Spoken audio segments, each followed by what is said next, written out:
हमारी कहानियाँ। आज की हमारी कहानी है प्रतीक्षा।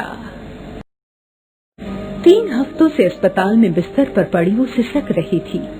आखिरी सांस पता नहीं कब शरीर से निकल जाए। होश व हवास भी गायब थे, मगर बार बार अपने इकलौते बेटे रमेश को पुकारे जा रही थी। रमेश, रमेश, रमेश, रमेश।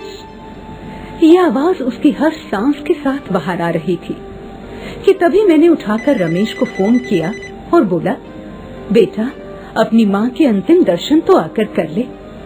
मगर वहाँ से वही रटा रटाया जवाब मिला, पता नहीं माताजी कितनी प्रतीक्षा कराएंगी, 2 हफ्ते पहले ही तो आया था मैंने जाकर सावित्री को फिर झूठी तसल्ली दी। सावित्री वो किसी काम में लगा हुआ है।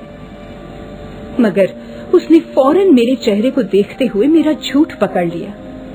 आखिर उसने भी तो 50 साल से ज्यादा वक्त मेरे साथ गुजारा था। अच्छी तरह जानती थी कि मैं कब झूठ बोलता हूँ और कब सच। हल्की सी नाराजगी से उसने अपनी गर्दन फेरी, जैसे मन ही मन मुझे डांट रही हो कि तुमने ही कोशिश नहीं की रमेश को यहाँ बुलाने की।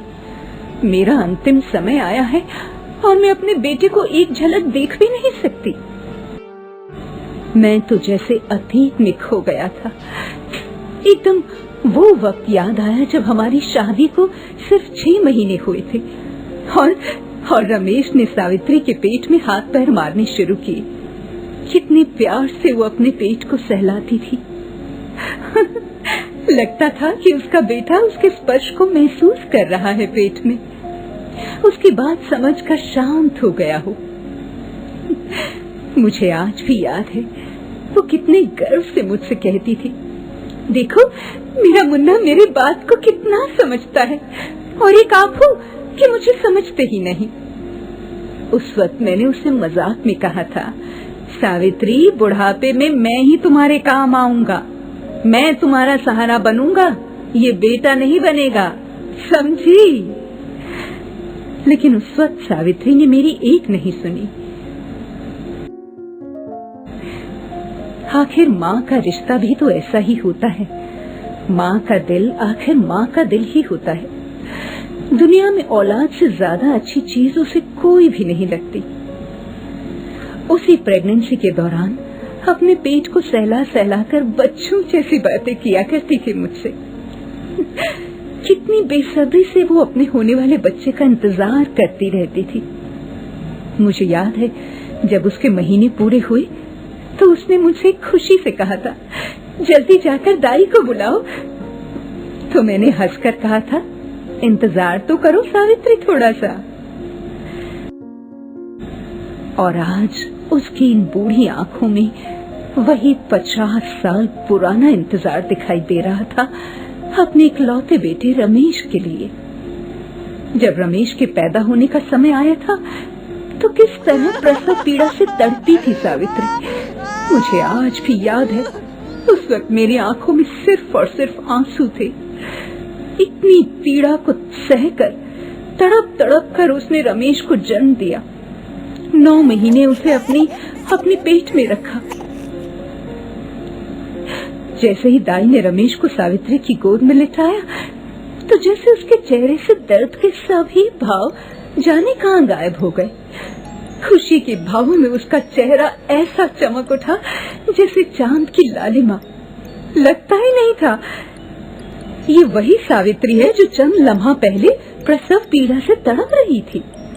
कितना संतोष, कितनी खुशी और कितना गर्व, ये सब कुछ मैंने सावित्री के चेहरे पर एक साथ देखा था। उसके बाद इन 50 सालों में कितनी खुशियों से सावित्री का वास्ता पड़ा, मगर उसके चेहरे पर मुझे वो चमक फिर कभी दिखाई नहीं दी थी।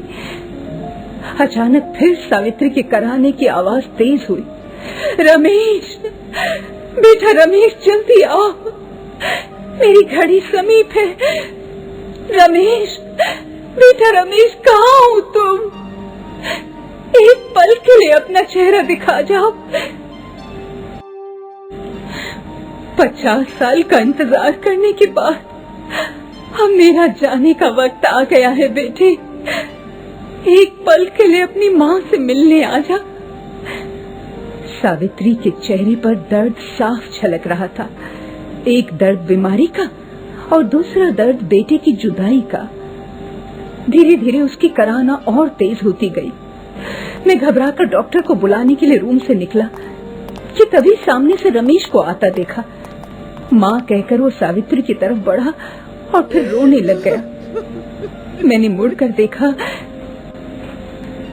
सावित्री दम तोड़ चुकी थी, मगर उसके चेहरे पर एक मुस्कुराहट थी। वही मुस्कुराहट जो रमेश को जन्म देने के बाद मैंने उसके चेहरे पर देखी थी। इस कहानी से आपने क्या सीखा? कमेंट बॉक्स में जरूर बताएं। ऐसी ही और मजेदार कहानियाँ देखने के लिए हमारे चैनल को सब्सक्राइब करें।